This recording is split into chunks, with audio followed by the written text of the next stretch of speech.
जय श्री राम दोस्तों, आप सभी पे राम की कृपा बनी रहे। आप सभी का स्वागत है हमारे चैनल आसान पूजा विधि में। तो आज की वीडियो में हम लोग बात करेंगे सटतिला एकादशी कब है और सटतिला एकादशी हम लोग क्यों मनाते हैं। सटतिला एकादशी की सही तिथि कौन सी है, किस दिन करेंगे, 13 तारीख को या फिर 14 तारीख को।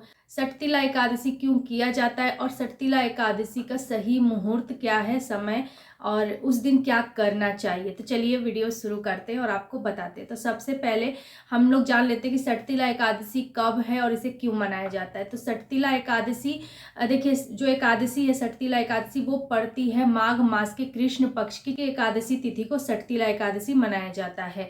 देखिए एकादशी व्रत भगवान विष्णु को समर्पित है, माता लक्ष्मी की उनके साथ पूजा होती है। ऐसा माना जाता है कि जितने भी हम व्रत त्योहार करते हैं किसी न किसी को समर्पित होता है। लेकिन एक ऐसा एकादशी का व्रत है जो सिर्फ हम अपने लिए करते हैं, खुद के लिए करते हैं, क्योंकि एकादशी व्रत मोक्ष को देने वाला माना गया है और हर एक व्यक्ति को एकादशी का व्रत करना चाहिए। तो सटतिला एकादशी जो बहुत बड़ी एकादशी मानी जाती है, माघ मास के तिल, जैसे इसमें नाम है सटतिला, सट मतलब 6 तिल, 6 प्रकार से तिलों का प्रयोग किया जाता है इस एकादशी में। तो जैसे कि तिल का 6 प्रकार से प्रयोग किया जाता है, तो उसके लिए पहला प्रयोग होता है दान करना। हम तिल का उस दिन दान करते हैं। दूसरा प्रयोग होता है स्नान करना, तिल को जल में डालकर उस जल से स्नान करते हैं। और तीसरा होता है हम उबटन करते हैं तिल का ही। चौथा होता है कि हम तर्पण करते हैं, उस दिन पितरों का तर्पण भी किया जाता है तिल से और भोग में अर्पित करते हैं भगवान विष्णु को। और उसके बाद तापा जाता है, यानी कि तिल को जैसे हवन किया जाता है तिल का। तो इस तरह से 6 प्रकार से तिल का यूज होता है सटतिला एकादशी के दिन और इसीलिए इसका नाम है सटतिला एकादशी। तो सटतिला एकादशी कब है 2026 में, तो ये जैसे कि मैंने आपको बताया माघ मास के कृष्ण पक्ष की एकादशी तिथि को मनाई जाती है और ये एकादशी तिथि पड़ रही है 13 तारीख को भी और 14 तारीख को भी।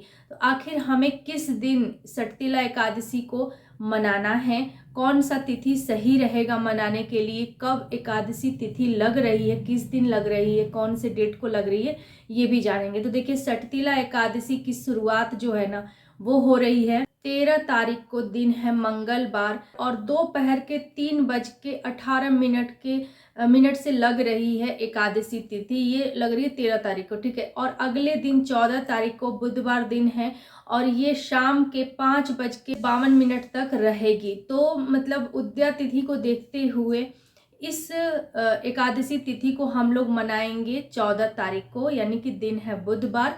14 जनवरी को एकादशी तिथि रहेगा, पूरे दिन रहेगा, शाम तक रहेगी। और उदया तिथि को देखते हुए हम लोग कोई भी व्रत मनाते हैं तो सुबह से लेकर शाम तक ये पूरा तिथि रहेगा एकादशी का 14 तारीख को। तो हम लोग 14 तारीख को ही व्रत रखेंगे और 14 तारीख को ही एकादशी व्रत को मनाएंगे। और एक चीज और कि जैसे 14 तारीख को हम लोग एकादशी मनाएंगे, उसी दिन इसमें संक्रांति यानी कि मकर संक्रांति का भी योग बन रहा है। तो अपने आप में बहुत ही शुभ हो जा रहा है ये जो एकादशी इस बार पड़ा हुआ है।